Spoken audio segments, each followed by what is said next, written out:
Hey everyone, have I here, bro? Video on Dragon Ball Z Dokkan Battle. In this video, we're going to be doing another edition of What's Next in Dokkan. This is the Global Anniversary 2025 edition. So with that, if you're new to my channel, like, subscribe, comment below, do all that good stuff.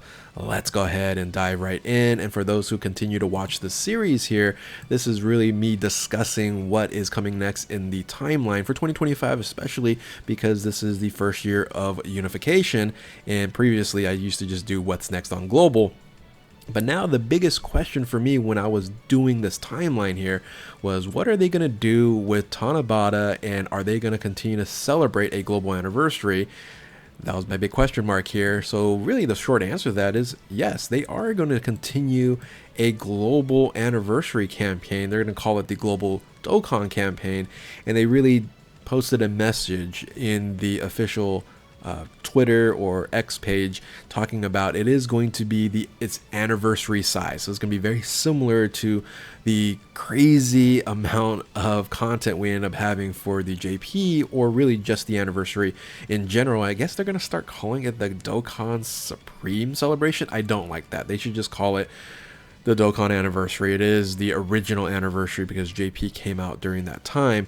I wish they are not going to keep this name, so I'm still going to call it Anniversary, or at least just Traditional Anniversary, and then we can just call this the Global Dokkan or Global Anniversary campaign here. So this right here is going to happen in July through August, so it's a big campaign. It's going to last for all the way through July and probably into or even pass through August, because they're going to switch the Tanabata campaign, which in JP version generally was July, and they're going to move it into a new campaign that's going to replace the Worldwide Celebration, because the Worldwide Celebration and the Anniversary is basically going to combine into this Global Dokkan campaign.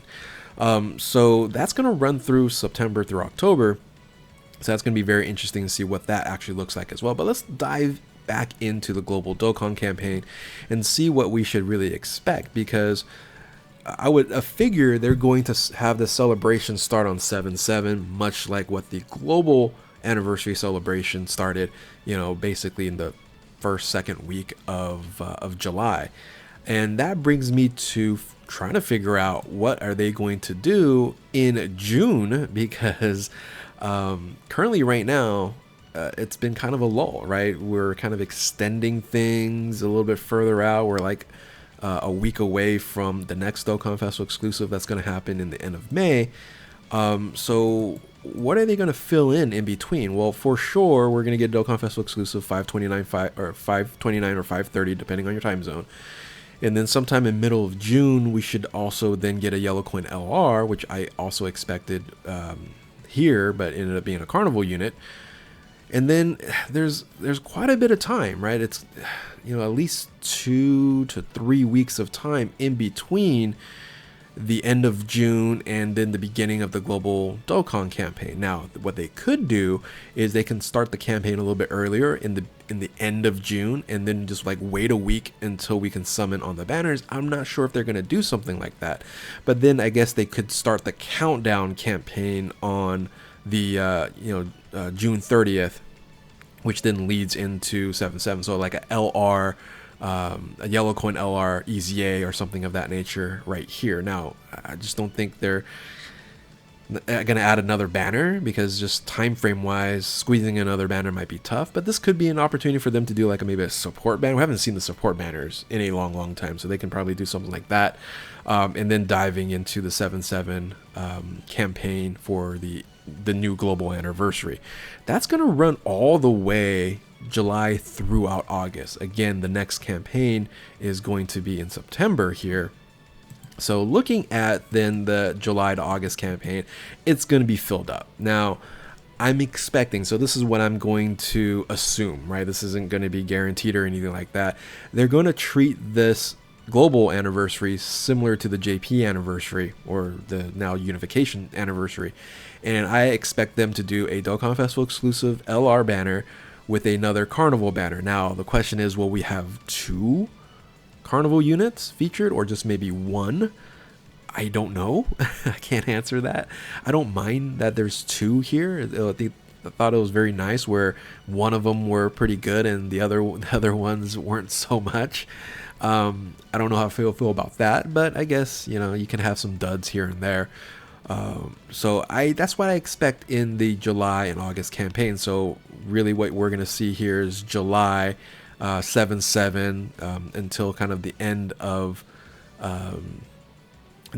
of July there. We're going to see these two banners available. We'll have probably a bunch of EZAs. And then in August, we'll then see another dual banner here in terms of the Dokkan Festival exclusive and the Carnival banner. So again, that is the expectation. Not too sure what it will actually end up looking like, because what they could do is they could go back and revert back to the OG style, right? They could do dual Dokkan Fest in the beginning here, and then Carnival banner in August, right? They can just do something like that, where they can do maybe two Carnival banners, you know, dual Dokkan Fest and then dual Carnival in August. So anyway, either way, it's going to be a combination of the four. And that's really where it's going to be a lot of hype. So now let's talk about then the new campaign. The new campaign is interesting because, again, Tanabata is now going to be removed, right? Tanabata is a star festival in Japan. It starts in 7/7, and this global campaign is going to start in 7/7 anyway. So basically replaces Tanabata. There's no reason to call it Tanabata, you know, in this new September campaign here. So this new campaign, whatever they're going to call it here, is basically also replacing the worldwide campaign, which that's going to be Global Dokkan. So what is that going to look like? Well, that has to have the last Dokkan Festival exclusive LR. Now the question is, are they just going to go back to back to back to back to back, right? Or if they do it the other way, where they have July as dual Dokkan Fest and then dual Carnival here, and then LR Dokkan Festival exclusive, at least there's a period in between, like August is the buffer for the next Dokkan Festival exclusive LR.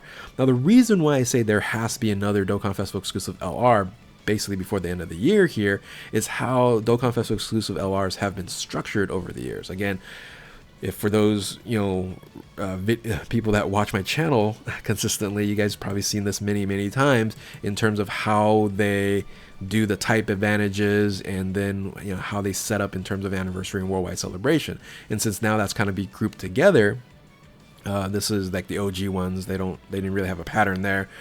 This was like a year previous was the worldwide, and then led to the anniversary LR, and then Tanabata ended. Same thing happened here, and then this was kind of the end of the 170s.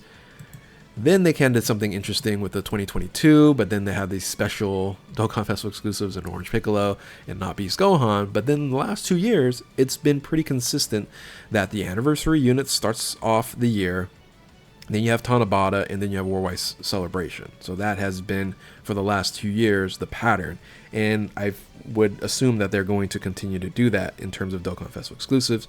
So we need to have 5 for the year, right? And if you go back over here, you have 2 already, and then we'll have 2 more here, and then the last one would then have to show up in the September or October time frame. Now they could like move it to November, and we still don't know what the celebration might look like in terms of the crossover campaign, whatever that is. A lot of people are predicting Daima in the crossover campaign way in November, which would be crazy. I hope they don't do that. We hope, of course, this is going to be Daima. I don't know how they'll fit it, though. That's a lot of content for a small celebration like Daima in terms of like characters. Anyway, so they could have it. So I guess I should switch this up to Carnival. Like they can do this, right? Dokkan Fest. Oh, there we go. Dokkan Fest, Carnival, right? And then that will be a buffer to the Dokkan Festival exclusive in September. But that is just a lot of top tier LRs, right? We're going to be spending a lot of Dragon Stones, or at least I'm going to be spending a lot of Dragon Stones from July, August through September. So just got to save my money to, you know, rock and roll and dive into all this. So yeah, that's going to be very, very interesting in how that's set up. Now, what they could end up doing if they do the traditional, or I guess traditional now, in terms of Dokkan Fest and then Carnival and then Dokkan Fest Carnival, is in September, this new celebration starts off as a dual Dokkan Fest celebration. So if the dual Dokkan Fest celebration starts off here, they can then end September with a Yellow Coin LR and then lead into October as the Dokkan Fest exclusive LR, as the kind of the special LR in this new September celebration, whatever they're gonna call it. And of course, we're always gonna end with the Dokkan Fest exclusive in Halloween. So I don't see that changing at all. So in between September throughout October, something like this makes a lot of sense as well if they're gonna do make this kind of a bigger celebration to replace Tanabata, having a dual Dokkan Fest, Yellow Coin, and then LR. Again, they can still do it this way. This also makes sense as well, right? Leads into a Dokkan Fest exclusive LR. But if they're going to make this a kind of a new celebration or new hype celebration, I think this looks a lot better. So anyway, I know June is going to be tough because now the news of this large, super amazing campaign is going to happen. Most people aren't going to be summoning for the Dokkan Festival exclusive in the end of May. Probably not going to summon for the June Dokkan Festival or the Yellow Coin LR, and then whatever they're going to do kind of in between the beginning of the global anniversary of the global Dokkan campaign here. That's going to be a question, especially if we assume, right, global Dokkan campaign on 777 is going to be Daima. Because if it is, I think this is what people are holding out on. And here, this is a problem in terms of what global, or not global, what Dokkan has really been doing is just kind of waiting on Daima. If they just were to shoot out a Super Saiyan 4 Kid, Goku Daima unit like early enough, or maybe a Carnival or something like that, people wouldn't just kind of hold out for the celebration, which I might have to do a totally different video to see how Daima could end up being the global Dokkan campaign. Is there enough characters? Is there enough hype units for them to do that? Or is it going to be like this one over here, the quote-unquote Tanabata celebration LR Dokkan Festival exclusive? So anyway, with that, let me know if you guys are hyped about this new campaign or the new structure. I like it, of course, being that I'm a global first, a global player since the beginning, and it makes a lot of sense for them to go ahead and do that. I'm just glad that they're going to celebrate a global anniversary. But again, let me know in the comment section below, and if you're new to my channel, like, subscribe, do all that good stuff. Thank you all for watching. Keep on Dokkaning. We'll catch you next time. Later.